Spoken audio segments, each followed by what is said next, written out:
So Lance, I've been coming to your office for years for psychotherapy, and every time, doesn't matter, you've changed offices, it doesn't matter where it is. There's this weird child's toy in the corner that I've always stared at and never asked you a thing about until late last year, and then you started telling me about it. But uh, what is that? What is that ball, and why do you have it?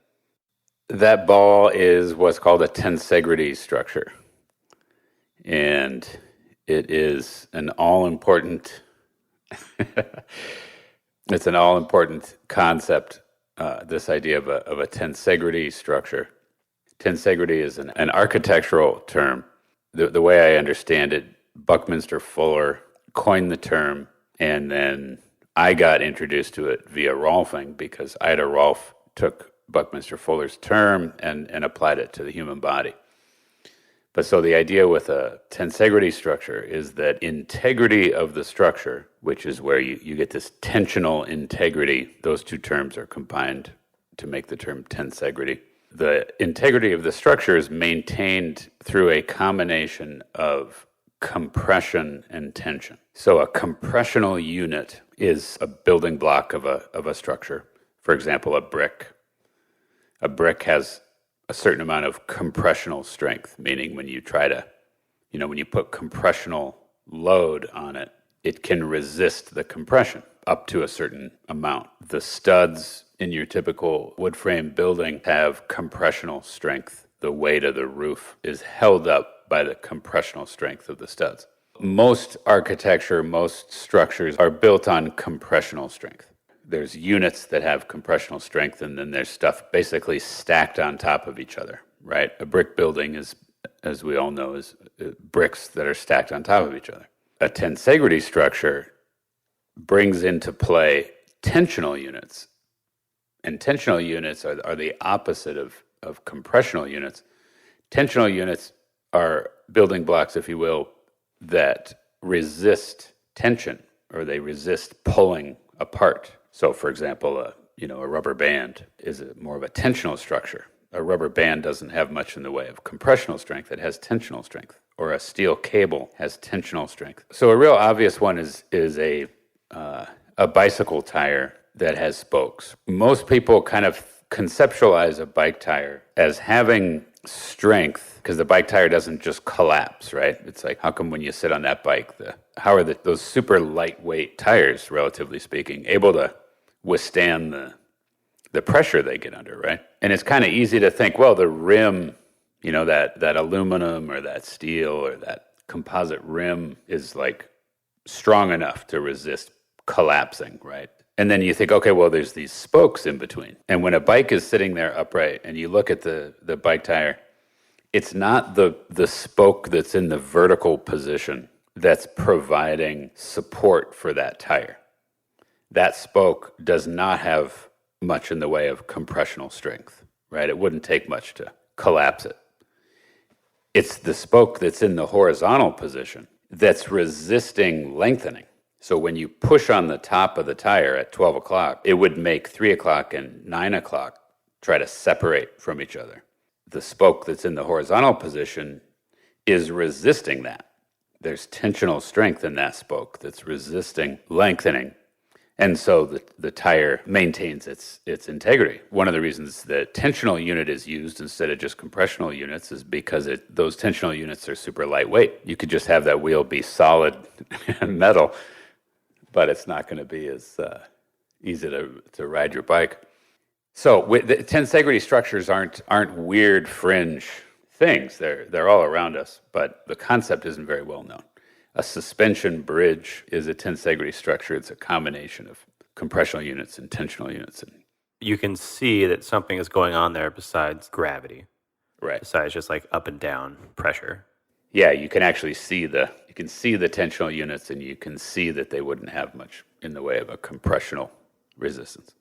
If you think of the human body as far as the architecture of the human body, is that it's a compressional structure, and that the bones are basically the building blocks, and they're stacked on top of each other. And when you think about it, I mean, it's just obvious that, well, there's got to be more to it than that. Well, like, what are some of the ways where that plays out, where that's the foundational understanding?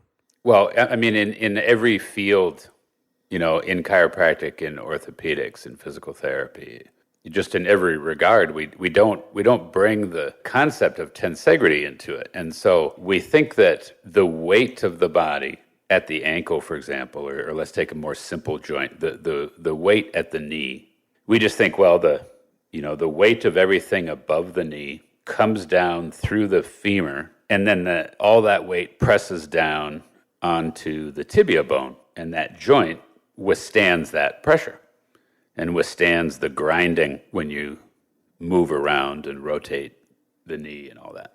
And that's actually true when you've lost the tensegral lift in the body. Then you do start to get compression happening in joints, and that's why people get joint problems. It's why they get meniscus tears. It's why their meniscus wears out, is because it's not really supposed to be taking much compression. You're like, this is the consequence, right, of all of these things looking at compression down to the toes, right? Like, which is, if you think about it, kind of absurd. That our only hope is that our feet hold up for life. Right. So tensegral lift is when a structure is basically hoisted up into the air, right? So if you take a stack of blocks, you stack them on top of each other, and then the uprightness of it is maintained just from compression. Of course, if you tip that stack of blocks very far, the whole thing's going to come crumbling down, right? Or if you stack too many bricks on top, the bottom brick will just crumble. Exactly. Yeah, right. With a tensegrity structure, the lift, it occurs via hoisting the compressional units up into the air. So that ball that you've seen in my office, the sticks that are in that ball, none of them are touching each other. They're suspended in the air by the tensional units. So the idea is that the human body is a tensegrity structure where the bones are the compressional units and the soft tissues, primarily the fascia, is the tensional unit. Via shortening and lengthening of the soft tissues, we hoist our skeleton up in the field of gravity. Before you move on, talk a little bit about what fascial tissue is, because I feel like bones, at least for me, like I'd heard of like one fascial tissue because I had a problem with it, like my plantar fascia. What is a fascial tissue, and like where are those? So we all know what muscles are, and that muscles lengthen and shorten. But every muscle fiber, every group of muscles, every bone, every organ is surrounded by connective tissue. And so connective tissue can be ligament, tendon, cartilage, or generally just is referred to as fascia. And so it's all connective tissue, just of varying densities. And the fascial tissue, again, is this web or this wrapping that really holds the shape of the body, determines the shape of the body. And so everything else is just sitting in this web of fascia. So it's often referred to as the fascial web. And generally speaking, the fascial tissue is in kind of a fixed state, unlike the muscles. The muscles, moment to moment, have these little actin myosin filaments that shorten and lengthen. But the fascial tissue it's more like a rubber band. And so you pull on it, and it gives to a certain length. The elasticity of it depends on some chemical properties of it, as far as how dense is it, how many little fibrils has the body laid down in that particular tissue. Kind of similar to how the skin calluses, and so you can get skin that's tougher. So we have this fascial tissue everywhere that again has varying amounts of elasticity to it, and it attaches to bones at various points. And so to lift our bodies up, for example, if you're laying flat on your back, in order to get up into a vertical position, you're shortening certain tissues, lengthening others, and hoisting your skeleton up into the air. This hoisting, this verticality, this tensegral lift varies in people, and it changes from various things: injuries, repetitive stresses, emotional holding patterns, etc. But if you can just kind of conceptualize that the human skeleton obviously doesn't just move itself, right? The bones are moved by something, and I'm saying they're moved by muscles and connective tissue.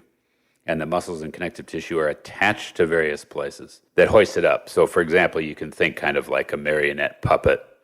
So it's that kind of concept, right? The bones aren't just deciding to get up. It's that the bones are pulled and hoisted up. And so when you study the architecture of it, you see that there's all these levers and pulleys at work. And one of the things that's really important about understanding that it works in that way, as opposed to just bones stacking on top of each other, is that the lift that's created then is supposed to be able to withstand the pressures that we put the body under. And so every joint, even the knee joint, for example, if the tensegrity structure is working right, if you have proper tensegral lift happening, even when you're running or jumping, when you come down and land and all the weight that above the tibia, drives down towards the earth, the vast majority of the force should go into the tensional units. It shouldn't be compression between the femur and the tibia.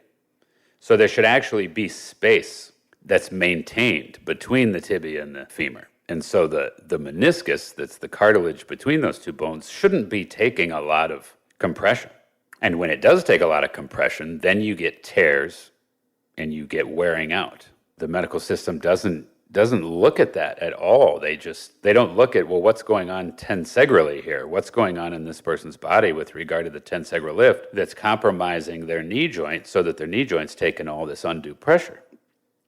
Instead, they go in and they do surgery on the meniscus. It's just sort of tragic. And this occurs in every joint. The reason a person's hip joint wears out, it's not genetic. It's mechanical. This isn't quantum physics, it's classical physics. The hip joint is experiencing compression that it's not designed to experience, and so you have the joint wearing out. When you understand that concept, then you take another look at the body, and then you see that, okay, it's this really complex architectural system that's designed in a certain way, and this is what people learn in Rolfing school. This is what Ida Rolf really figured out and developed a system and really developed an understanding of the various structures in the body and how they work and how the spine is hoisted and how the hip's supposed to move and how the shoulder is supposed to move, etc., in ways that just aren't understood outside of Rolfing. One of the things you start noticing is, okay, you might get undue pressure happening in the left knee. It might be because of a neck injury the person suffered, and the tensegral situation going on in the neck is transferring through the body and then affecting the knee in a certain way. So it really was revolutionary as far as looking at the overall structure and recognizing that, okay, the problem might be quite far away from where the actual symptom is. There's this list of paradigms and concepts that are just completely different than the concepts and paradigms if you stick to the idea that the body's just a compressional structure. I mean, it's just an absolute game changer as far as what's going on in a body. And not just with regard to joints wearing out, but with regard to chronic muscular pain, nerves getting undue pressure on them. And then also in the category of performance. A person's performance, as far as leverage, as far as mobility, as far as integrated movement, they're all highly, highly dependent upon what's going on as far as the tensegrity situation in this body. It's what it's all about. And the overall concept isn't even known. When you just look at the architecture of the body, just like if you were trying to figure out why is a building collapsing, or why is a bridge collapsing, or why is the bike tire starting to warp, you got to look at it with a tensegral lens if you're really going to understand what's happening in that structure. And again, overall, the only people that look through a tensegral lens are Rolfers. Really, that's the only, at least like when it comes to bodywork, that's the only field that kind of sees that potential or sees through that lens? Yes. Now, of course, Rolfing is relatively new. It was in the 60s that Ida Rolf was figuring this stuff out and started in a Rolf Institute, I think maybe in 79 or something. Its heyday was kind of in the 70s, and then now it's enjoyed a resurgence to a degree. And there's all kinds of other fields now that are taking up the concept. So fascia's more in vogue in the last 10, 20 years than it was. And it's being looked at, and it's being, it used to just be this kind of throwaway tissue that was just kind of a... You just had to cut through it to get to the important stuff. Yeah, right. So fascia is being studied more, and fascial anatomy. Tom Myers is a person that's really been on the forefront of that. Some chiropractors have heard of tensegrity and have actually studied it and actually understand it and then are incorporating it into how they see the body. But largely speaking, Rolfing is where tensegrity is the lens it's seen through. And is this tissue, is it in other animals too? As far as in nature, do you see it in other physical structures? Yeah, no doubt. It's there in every, in every animal. Fascial structure is there. The general idea is that the transition from horizontality to verticality is, has been through this hoisting of the skeleton. And so it's there in all animals. And an interesting thing is that humans have, by and large, the same musculoskeletal structure that quadrupeds have. If you stand a dog or a cat or a horse or a lion or whatever up on its hind legs, it's the same basic musculoskeletal system. Ida Rolf, her theory was that humans are evolving from quadrupeds to bipeds. So we're on our way from horizontal to vertical, and we're not quite there yet. And so, for example, the psoas muscle, which attaches to the front of the lumbar spine, and then also to T12, which is the lowest vertebrae of the thoracic spine. It attaches there and it runs down and attaches to the femur. That muscle has to lengthen a certain amount in order to stand completely upright. What you notice if you take your dog or your cat and stand them up on their hind legs, they can only go so far, and then their psoas hits its limit, and they can't quite thrust their hips forward into a vertical stand. They're stuck kind of in in a way that an ape can't quite stand all the way up. In the same way that once you get to be about 40, you get up off the couch and you can't quite stand all the way up. You're bent forward and for a few minutes until you loosen up. Her idea was that the psoas is actually over time lengthening more and more. And whether you buy into that idea at all, it kind of helps you conceptualize the way that some of this stuff works. Just to try to present the idea of tensegrity and the idea of bones being hoisted up into the air, not just when you're standing there, but when you're running, dancing, jumping, that you have this interplay and this elasticity of soft tissues that should be taking the force instead of bones taking the force. Bones should obviously, they have a certain amount of compressional strength. But again, if everything's working right, you have this very light, graceful movement that's available.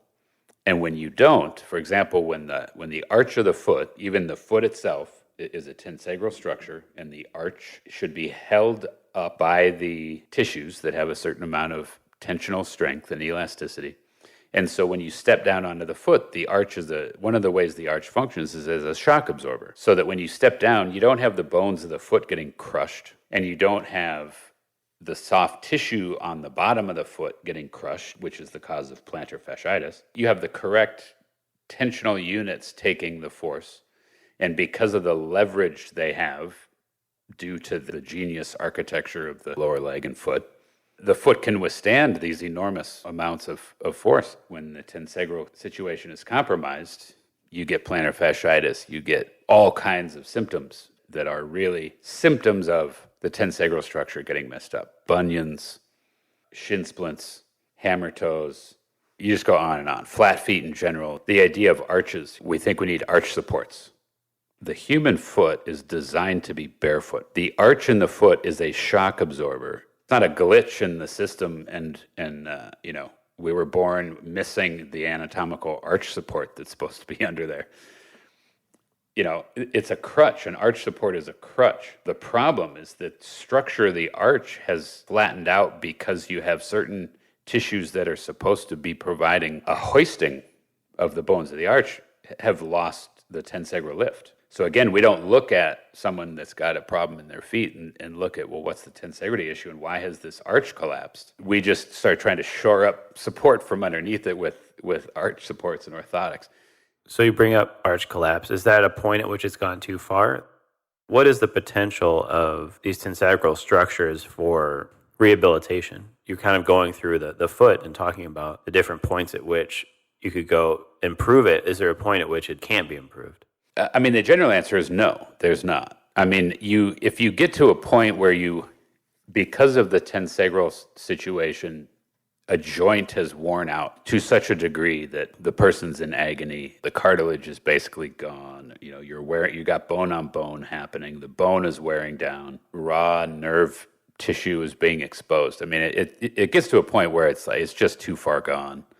And it doesn't mean that tensegrity can't be restored, but you've done damage to the joint or to the bone that can be either irreparable or I've just had so many clients over the years where, let's just take the hip, because that's a really common one. If they come enough times, often the number of times they need to come in order to get decompression and reestablish, the support that the hip should have so that there isn't the grinding away that's been happening. It's often 100 sessions. And people hear that and it's just right away. It's like, well, forget it. Even if it was free, they say, forget it, because it's 100 hours of their time. And of course, it's not 100 hours straight. It's spread out. And in the meantime, they usually haven't come to see me until they're in absolute agony. If you'll commit to coming in every day for the next year, or it's more along those lines, and I understand why people say, I think I'll just go get a hip replacement. And it's just it's an unfortunate situation. It gets even worse when you get into the whole area where I largely work hands off, and then it's like, forget it. Now the whole thing really becomes absurd. Come in, lay on my table. I'm going to stand here and just kind of look at you for an hour, collect a check, and just let you know that only 99 times to go. 99 to go. And in the meantime, it gets worse and worse. And what's going to happen is what I'm doing is actually going to help you start restoring some mobility. But since there's still compression, the mobility is going to make you move that joint more, and then you're going to feel even more pain temporarily. It all becomes this really, really difficult situation. But at the same time, there's people that, for various reasons, have stuck with it. Myself included, obviously. It's what got me into all this work. That was what was happening with my hip.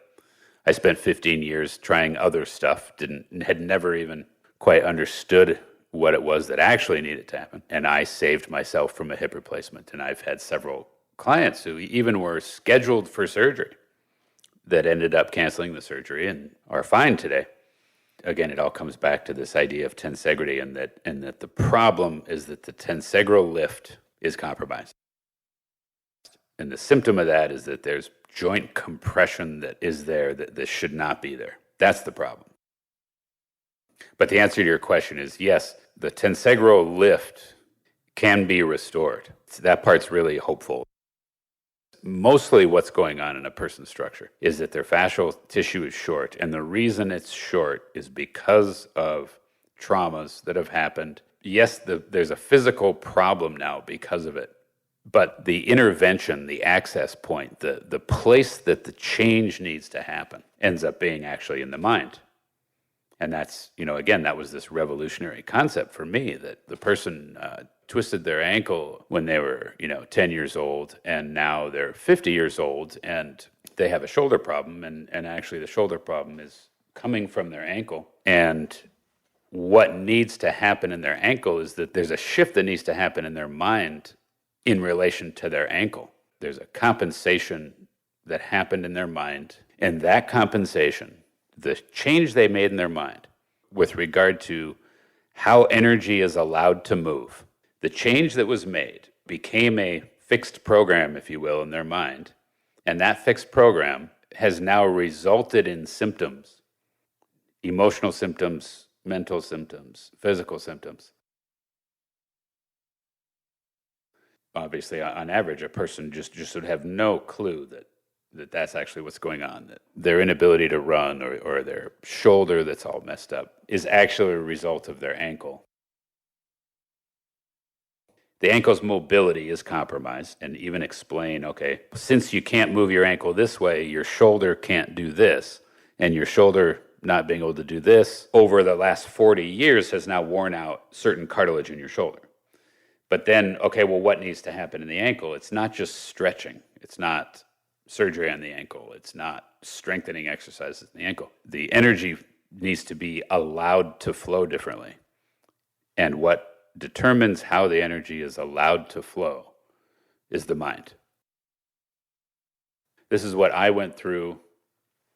It's what I've spent the last, basically since 1987, trying to figure out and studying and suffering and trying, stuff that didn't work. And over time, eventually have gotten to the understanding I have today. No matter what the situation is, that tends to be the progression that you get back to where there's this thing going on in the mind that is like a circuit breaker, that has certain switches that are on and certain switches that are off, and the ones that are off are causing symptoms that aren't real obvious or don't show up right away. And that's what my work is all about, is whatever it is you're dealing with, physical, emotional, mental, the dimension approach idea is to trace it back to what's going on in the mind with regard to what traumas have there been that have caused certain switches in there, switchboard or circuit breaker or whatever you want to call it, to turn off.